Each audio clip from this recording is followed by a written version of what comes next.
Is it really worth moving to Sweden? That's a simple question, but the answer is far from simple. If you're thinking about moving here, I'd like to help you figure that out. I've lived in Sweden for 7 years, and I want to give you a real perspective on what life here is actually like. From finding a job and getting a place to live, to making friends and starting over in a whole new system, I'll walk you through what to expect, the good, the bad, and everything in between.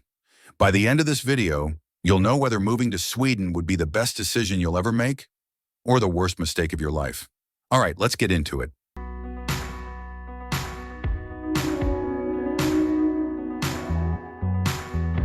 What I can tell you about Sweden is this. It's a great country, yes, but it's not perfect. It has its own challenges. Still, after 7 years here, I've been able to build a life I'm genuinely proud of. So let's start with the obvious question I know everyone has before moving to Sweden. Finding a job in Sweden can be difficult, but it's not impossible. And I'm not saying that to discourage you. I just want you to walk in with realistic expectations. I get this question all the time. Can I find a job in 2 months, 3 months, maybe 6? While it can happen, it's honestly not that common. Finding a job in Sweden comes with its own nuances. Depending on your field, you might need to learn Swedish language, rebuild some of your skills, or even learn how to write your CV the Swedish way. And all of that takes time. So when you move here, don't beat yourself up if you don't land a job right away. It's part of the journey. You'll often hear people say, in Sweden, you need network or contacts to get a job. I don't agree with that, because I got my first 9-to-5 job here without knowing a single person. Yes, I went to all the networking events, and they didn't help me. What made the difference for me was something called the competence-based approach. It's all about showing what you can do, not just who you know. If someone helps you get in, great. But your skills and competence are what will guarantee you a job faster in Sweden. So my advice, focus on building your competence and adapting your CV to the Swedish job market. And to make things easier for you, I've created a playlist on finding a job in Sweden. It covers everything, from how to write your CV the Swedish way, to the essential skills you'll need to stand out. You can find that link down in the description. But once you finally get a permanent job, it's absolutely worth it. You get incredible work-life balance, 25 days of paid vacation, and if you ever get sick, you can take time off and still receive about 80% of your salary. So you can actually focus on getting better instead of stressing out. Parents also get 480 days of shared parental leave, which is amazing. And then, of course, there's fika, that little coffee break during work hours where everyone just pauses, chats, and grabs a snack. Simple, but honestly, it's one of the best parts of working in Sweden.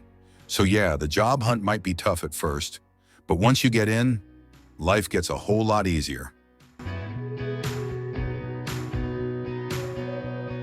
Now let's talk about something that stresses almost everyone who moves to Sweden: finding a place to live.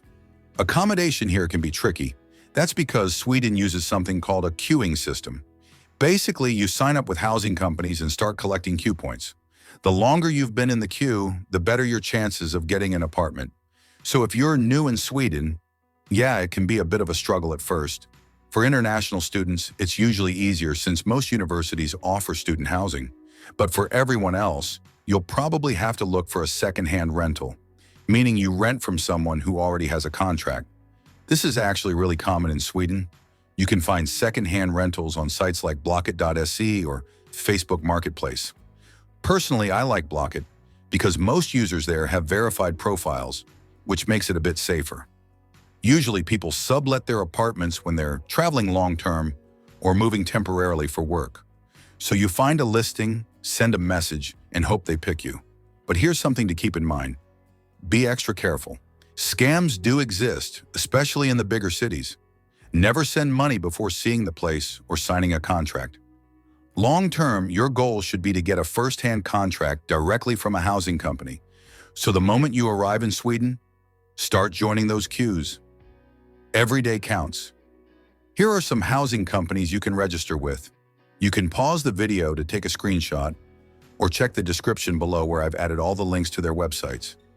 Join as many as you can. Some are free, while others might charge a small yearly fee to keep your queue active. As for prices, expect to pay somewhere between 6,800 and 14,000 Swedish krona for a one-bedroom apartment, depending on the city. Stockholm and Gothenburg are on the higher end, while smaller cities are more affordable. If your budget is tight, you can also share a flat with a few people and split the cost. A lot of newcomers do this at the beginning until they find their footing. So yes, finding accommodation in Sweden can test your patience, but with time, you will find your place. Sweden has one of the most efficient and reliable public transport systems you'll find anywhere. The buses, trains, and trams are clean, organized, and mostly on time. Well, except for the occasional delay or cancellation, which happens everywhere, right? And if you prefer biking, you'll love it here. Sweden has amazing bike and pedestrian lanes, so you can get around easily without owning a car. Honestly, you can live perfectly fine in Sweden without ever buying a car. I live in Skåne, the southern part of Sweden, and I use the buses and trains almost every day. To get around, you'll need a ticket, which you can buy at Skånetrafiken offices or directly from the Skånetrafiken app. I personally use the app because it's super convenient. You can buy tickets, plan your trips, and even get live notifications if there are delays or cancellations. If you're moving to Skåne, definitely download that app. It'll make your life so much easier. And here's one of my favorite things about living in this region. It's so close to Denmark. You can literally hop on a train, and in about 30 to 45 minutes time, you're in Copenhagen. It's perfect if you love traveling, because the Copenhagen airport is right there. No need to stress about long connections or expensive domestic flights. So yeah, when it comes to transportation, Sweden makes everyday life a lot more convenient.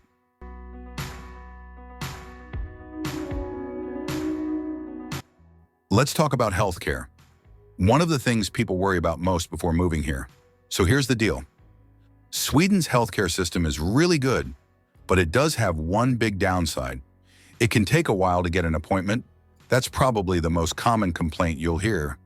But once you finally get seen by a doctor, the care is excellent. The quality, professionalism, and follow-up are all great. Here's how it works. Once you move to Sweden and get your personal number, which is kind of like your social security number, you'll receive a letter with information about local health clinics in your area.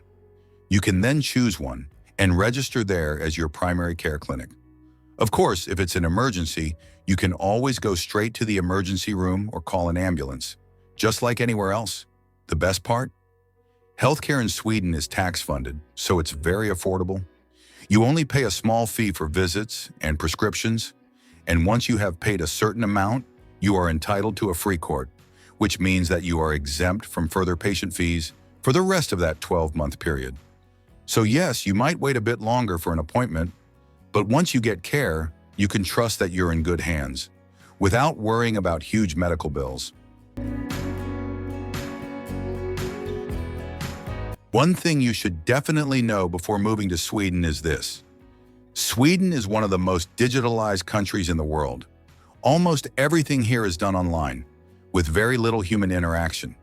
From booking a doctor's appointment to buying groceries or signing official documents, it's all digital. And when it comes to payments, using physical cash is not very common. So if you're used to carrying cash everywhere, that's something you'll quickly adjust to here. Now, there are two digital tools you absolutely need in Sweden: BankID and Swish. Let's start with BankID. If you don't know what that is, it's basically your digital identity. It's an electronic ID verification system that lets you prove who you are online. And trust me, you'll need it for everything. Whether you're logging into your healthcare portal, buying things online, or even signing rental contracts, BankID is key. You can get one once you have your personal number and an account with a Swedish bank. I've dropped a link in the description where you can learn more about how to set it up. The second essential tool is Swish, a mobile payment app that lets you send or receive money instantly using your phone number. Literally everyone in Sweden has Swish. It's so common that instead of saying, "Can you send me money?" people say, "Can you Swish me?" And just so you know how connected these systems are, you actually need your bank ID to use Swish. So if you're moving to Sweden, Set both up as soon as you can, because here, being digitally ready isn't optional. It's just part of everyday life.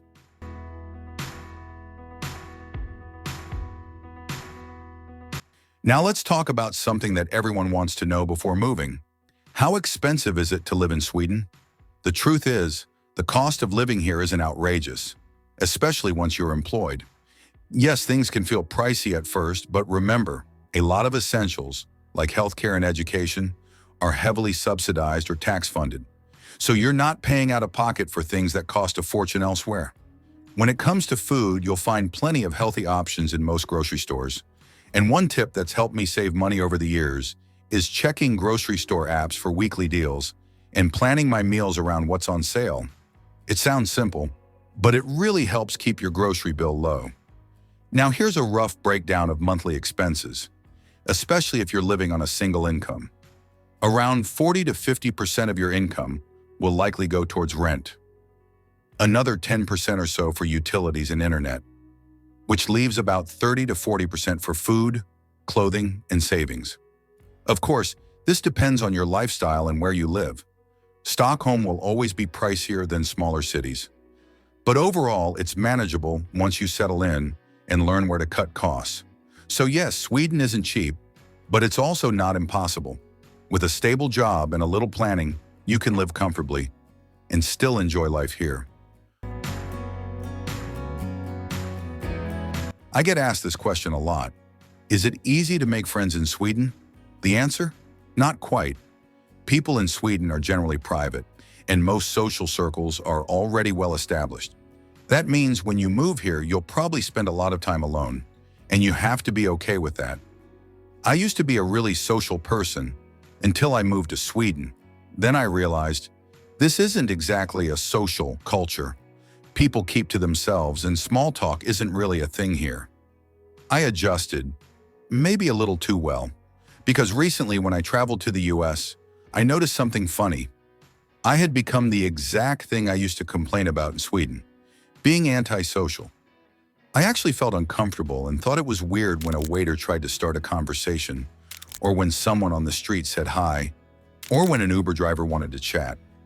That's when it hit me. Sweden had changed me, and now, I kind of love my alone time. But I know not everyone adjusts that easily, so if you move here and struggle to make friends, please don't feel like something is wrong with you. It's not you, it's just the culture. Here's what does help. If you're coming as an international student, your classmates are a great place to start. If you're coming alone, try joining Facebook groups with people who share your interests, language cafes, or even connect through work colleagues. Personally, most of my close friends today are people I met while studying or through community activities. Once you make those first few real connections, things get easier. So yes, it might be hard at first, but over time, you'll find your people and you'll find your rhythm. So to the big question, is it worth moving to Sweden, or would it be the worst mistake of your life? For me, the answer is simple. Yes, make the move if the opportunity comes. I genuinely like it here, and I believe you will too. Sweden has never worked against me. Sure, the beginning was tough. I had to start from scratch.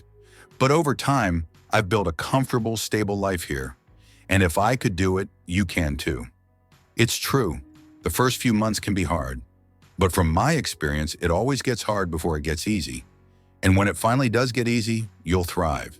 You'll find the basic things we all need to live well: safety, balance, and a lot of opportunities. So if you ever get the chance to move to Sweden, why not take it? No country is perfect, and Sweden isn't either. But overall, it's a good place to build a meaningful life.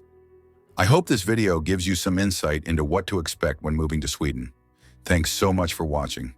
If you found this video helpful, like, subscribe, and stick around for more real conversations about Sweden. The good, the bad, and the downright frustrating. Take care, and I'll see you in the next one.